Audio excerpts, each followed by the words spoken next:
श्रावण मास क्यों प्रिय है शिव को डोट। सुनिए पौराणिक कथा। पौराणिक मान्यता के अनुसार श्रावण महीने को देवों के देव महादेव भगवान शंकर का महीना माना जाता है। इस संबंध में पौराणिक कथा है कि जब सनत कुमारों ने महादेव से उन्हें श्रावण महीना प्रिय होने का कारण पूछा तो महादेव भगवान शिव ने बताया कि जब देवी सती ने अपने पिता दक्ष के घर में योग शक्ति से शरीर त्याग किया था, उससे पहले देवी सती ने महादेव को हर जन्म में पति के रूप में पाने का प्रण किया था। अपने दूसरे जन्म में देवी सती ने पार्वती के नाम से हिमाचल और रानी मैना के घर में पुत्री के रूप में जन्म लिया।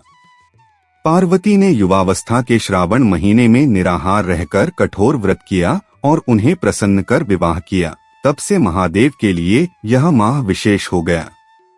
श्रावण में शिव शंकर की पूजा। श्रावण के महीने में भगवान शंकर की विशेष रूप से पूजा की जाती है। इस दौरान पूजन की शुरुआत महादेव के अभिषेक के साथ की जाती है। अभिषेक में महादेव को जल, दूध, दही, घी, शक्कर, शहद, गंगाजल, गन्ना रस आदि से स्नान कराया जाता है।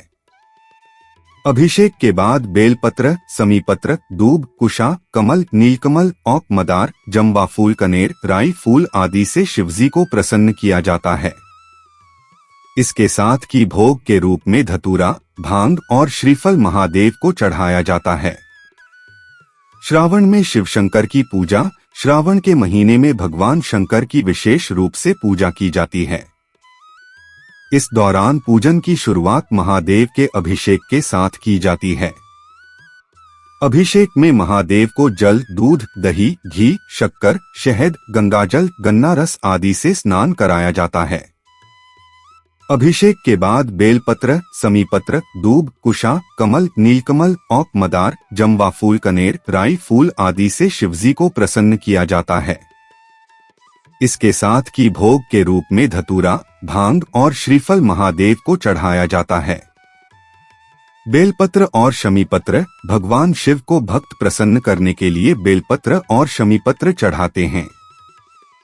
इस संबंध में एक पौराणिक कथा के अनुसार जब 89,000 ऋषियों ने महादेव को प्रसन्न करने की विधि परम पिता ब्रह्मा से पूछी तो ब्रह्मदेव ने बताया कि महादेव 100 कमल चढ़ाने से जितने प्रसन्न होते हैं उतना ही एक नीलकमल चढ़ाने पर होते हैं। ऐसे ही 1000 नीलकमल के बराबर एक बेलपत्र और 1000 बेलपत्र चढ़ाने के फल के बराबर एक समीपत्र का महत्व होता है। बेलपत्र ने दिलाया वरदान। बेलपत्र महादेव को प्रसन्न करने का सुलभ माध्यम है।